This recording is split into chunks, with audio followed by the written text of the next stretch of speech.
దానికే పక్క మెదడు అటు వారం దాసి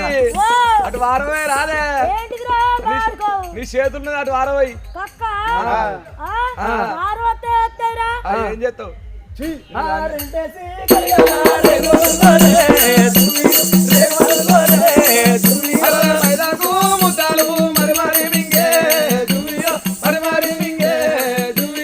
దాసి మైదాకు వినమంటారు మైదాకు ఎందుకు తింటారే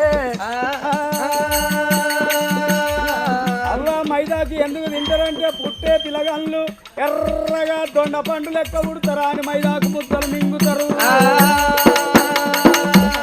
మైదాకు తింటే పిల్లగాళ్ళు ఎర్రగా పుడతారా మరి మీ అవ్వ కడుపులు ఉన్నప్పుడు మైదాకు తినలేదు నువ్వెందుకు నల్లగా ఉన్నావు నేను మా అవ్వ కడుపులు ఉన్నప్పుడు ఆగో సిలిండర్ తాగిందాట